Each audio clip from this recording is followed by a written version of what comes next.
नमस्कार दोस्तों। प्रस्तुत है जीवित पुत्रिका या जीतिया व्रत की 3 कथाएं। पहली कथा है चिल्हो सियार की कथा। जीवित पुत्रिका व्रत में चिल्हो सियार की एक कथा भी सुनी जाती है। संक्षेप में ये इस प्रकार से है। एक वन में सेमर के पेड़ पर एक चील रहती थी। पास की झाड़ी में एक सियारिन भी रहती थी। दोनों में खूब पटती थी। चिल्हो जो भी कुछ खाने को लेकर आती, उसमें से सियारिन के लिए जरूर हिस्सा रखती थी। सियारिन भी चिल्हो का ही ऐसा ही ध्यान रखती थी। इस तरह दोनों का जीवन आनंद से कट रहा था। एक बार वन के पास में गांव में औरतें ज्योतिया की पूजा की तैयारी कर रही थीं। चिल्लो ने उसे बड़े ध्यान से देखा और अपनी सखी सियारों को भी बताया। फिर चिल्लो सियारों ने तय किया कि वो भी ये व्रत रखेंगी। सियारों और चिल्लो ने ज्योतिया का व्रत रखा। बड़ी निष्ठा और लगन से दोनों दिन भर भूखे प्यासे मंगल कामना करती हुई व्रत में रहीं। मगर रात होते ही सियारिन को भूख प्यास सताने लगी।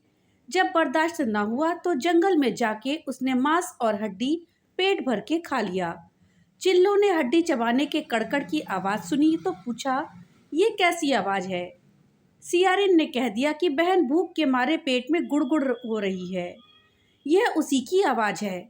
मगर चिल्लो को पता चल गया। उसने सियारिन को खूब लताड़ा कि जब व्रत नहीं हो सकता तो संकल्प क्यों लिया था। सियारिन लजा गई, पर व्रत भंग हो चुका था। चिल्लो रात भर भूखे प्यासे रहकर व्रत पूरा करी। अगले जन्म में दोनों मनुष्य के रूप में राजकुमारी बनकर सगी बहनें हुई। सियारिन बड़ी बहन हुई और उसकी शादी राजकुमार से हुई। चिल्लो छोटी बहन हुई, उसकी शादी उसी राज्य के मंत्री पुत्र से हुई। बाद में दोनों राजा और मंत्री बने। सियारिन रानी के जो भी बच्चे होते वो मर जाते, जबकि चिल्लो के बच्चे स्वस्थ और हट्टे कट्टे रहते। इससे उसे जलन होती। उसने कभी उनका सर कटवाकर डब्बे में बंद करा दिया, पर वह शीश मिठाई बन जाती और बच्चों का बाल तक बांका न होता। बार बार उसने अपनी बहन के बच्चों और उसके पति को मारने का प्रयास भी किया, पर सफल न हुई। आखिरकार दैव योग से उसे भूल का आभास हुआ। उसने क्षमा मांगी और बहन के बताने पर जीवित पुत्रिका व्रत विधि विधान से किया तो उसके पुत्र भी जीवित हो गए। जीवित पुत्रिका व्रत की दूसरी कथा। गंधर्वों के राजकुमार का नाम जीमूत वाहन था। वे बड़े उदार और परोपकारी थे। जीमूत वाहन के पिता ने वृद्धावस्था में वानप्रस्थ आश्रम में जाते समय इनको राज सिंहासन पर बैठाया, किंतु इनका मन राजपाट में नहीं लगता था। वो राज्य का भार अपने भाइयों पर छोड़कर स्वयं वन में पिता की सेवा करने के लिए चले गए। वन में ही जीमूत वाहन को मलयवती नाम की राजकन्या से भेंट हुई और दोनों में प्रेम हो गया।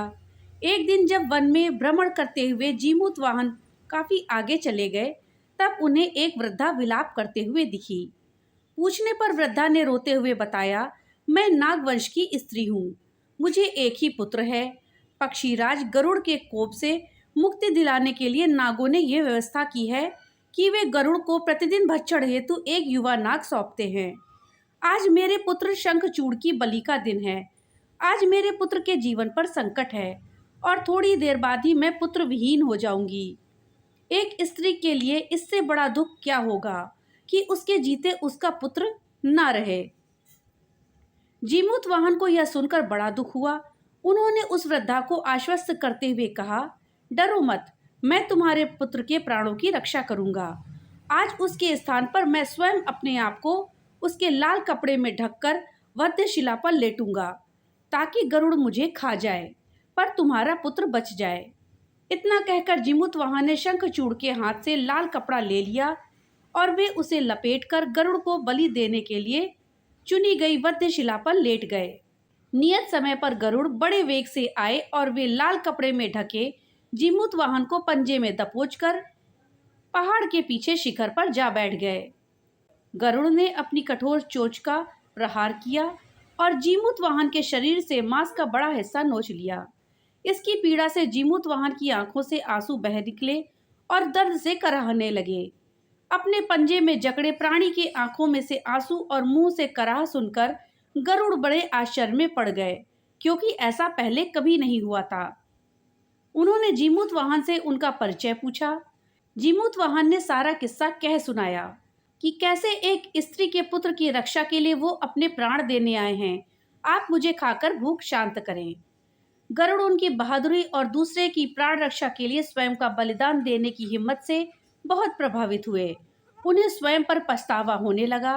वो सोचने लगे कि यह एक मनुष्य है जो दूसरे के पुत्र की रक्षा के लिए स्वयं की बलि दे रहा है, और एक मैं हूँ जो देवों के संरक्षण में हूँ किंतु दूसरों की संतान की बलि ले रहा हूँ। उन्होंने जीमूतवाहन को मुक्त कर दिया। गरुड़ ने कहा, हे उत्तम मनुष्य, मैं तुम्हारी त्याग की भावना से बहुत प्रसन्न हूँ। मैंने तुम्हारे शरीर पर जो घाव किए हैं उसे ठीक कर देता हूँ। तुम अपनी प्रसन्नता के लिए मुझसे कोई वरदान मांग लो।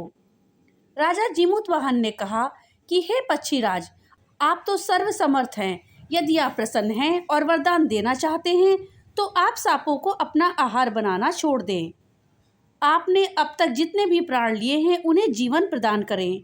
गरुड़ ने सबको जीवन दान दे दिया और नागों की बलि न लेने का वरदान भी दिया। इस प्रकार जीमूतवाहन के साहस से नाग जाति की रक्षा हुई। गरुड़ ने कहा, तुम्हारी जैसी इच्छा वैसा ही होगा। हे राजा, जो स्त्री तुम्हारे इस बलिदान की कथा सुनेगी और विधि पूर्वक व्रत का पालन करेगी, उसकी संतान मृत्यु के मुख से भी बाहर निकल आएगी। तब से ही पुत्र की रक्षा हेतु जीमूतवाहन की पूजा की प्रथा शुरू हो गई। यह कथा कैलाश पर्वत पर भगवान शंकर ने माता पार्वती को सुनाई थी। जीवित पुत्रिका के दिन भगवान श्री गणेश, माता पार्वती और शिव जी की पूजा एवं ध्यान के बाद व्रत कथा भी सुननी चाहिए।